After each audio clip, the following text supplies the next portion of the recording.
Trend Motors, we are now going to begin testing diesel fuel samples. There are two things that we're testing for here: quality of the fuel and density of the fuel. The first thing we're going to be testing for is gasoline existing in the diesel fuel, which is going to be the quality test. This is a sensor that's used. There's a filter that's put on outside of the sensor to protect the sensor inside. Once this is calibrated, we're then going to slide that into a sample of diesel fuel that was taken from one of our clients' cars to have this test performed free of charge. The sensor is now calibrated.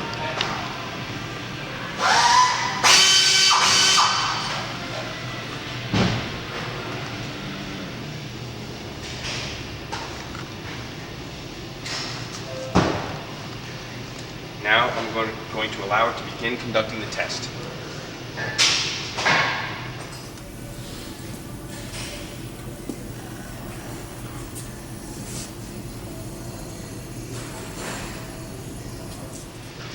So what this sensor does now is it is attempting to search for gasoline fumes that will be evaporating from the diesel fuel.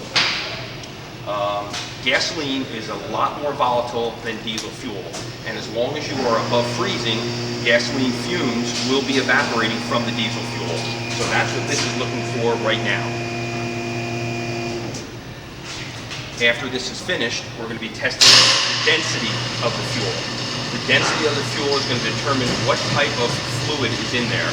Now, while it cannot specify exactly what type, it's going to tell us if it is United States accepted diesel fuel. If you notice behind there are other fluids that I have in here, and I'm going to show you the variation in density in different types of fluids. So we're going to wait for the contamination test, the quality test, to finish, and then we'll move on to the density. And another reason why this is important is because there are many different types of diesel fuels available out there. I have seen variations in diesel fuel from one gas station across the street from the other gas station. We all see the price of diesel fuel out there. There are gas stations that have diesel fuel that's very expensive, and there are gas stations that go by names that we don't even recognize but have diesel fuel for a reasonable price. I will tell you that some of these gas stations with diesel fuel for a reasonable price most likely have that diesel fuel available at a reasonable price for a reason. I have seen more and more diesel vehicles come in with contamination in the fuel. Now you can see that this did pass, which means this has detected no gasoline in this diesel fuel. So what we're going to do now is we're going to change the filter and test the next sample.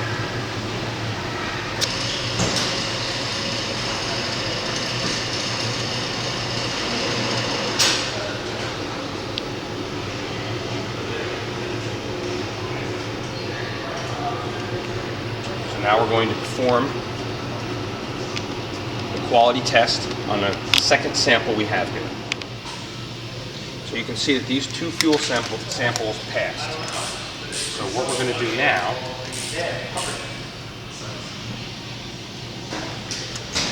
and you can see that this is very clear and this one is very cloudy. However, they're both diesel fuel. We are now going to introduce gasoline to one of these samples.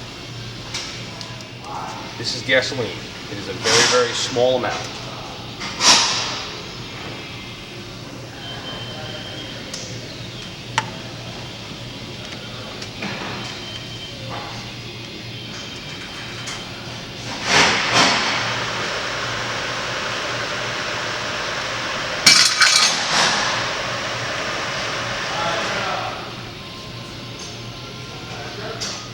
Tester is calibrated.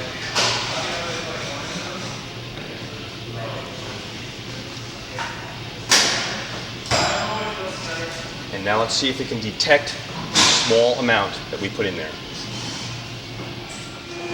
Okay, so you can see now that that ever so slight amount of gasoline that I introduced into the diesel fuel has caused this sample to fail.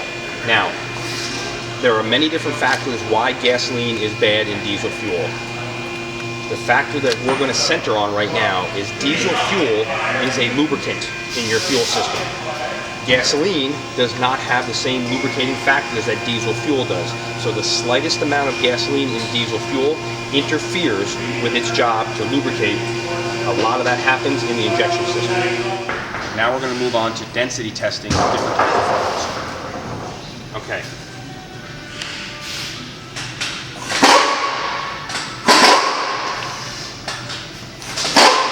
The density of diesel fuel on this gauge should be ranging between 9 and 15. You can see that this one is not even on the scale. It's in excess of 17. This is washer fluid. Is anyone ever going to put washer fluid in their car? No, but it shows us the variations in density.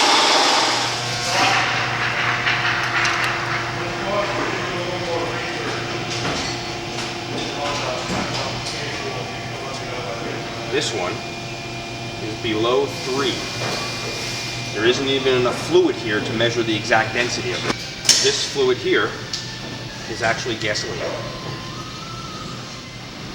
Okay, so if you recall that this fluid initially tested okay, we put the slightest element of gasoline in it, it was then contaminated and it tested contaminated. So we're now going to perform the density test on the contaminated fuel.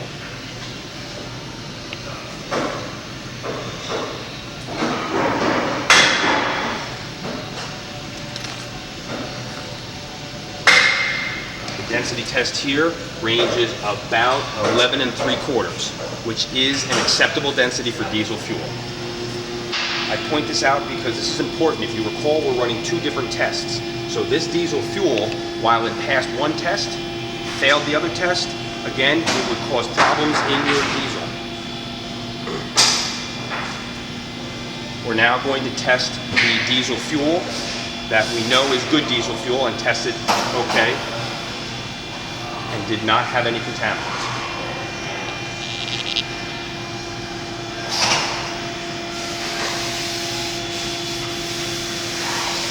Okay, so this one tests a little over 12. So both of these are still within the parameters. So while there is a difference, they both do test okay, and you can see how this variation occurs.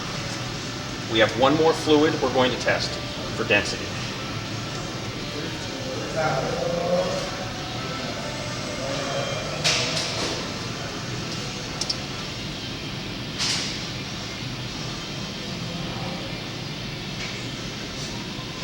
And I'll have you guess what that is. That's straight water.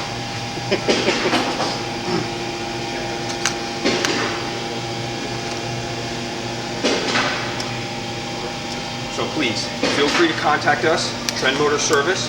Allow us to perform the contamination fume test along with the density test on your diesel to make sure the location you are getting your diesel fuel from is supplying you with diesel fuel that meets the standards of your Volkswagen. Thank you.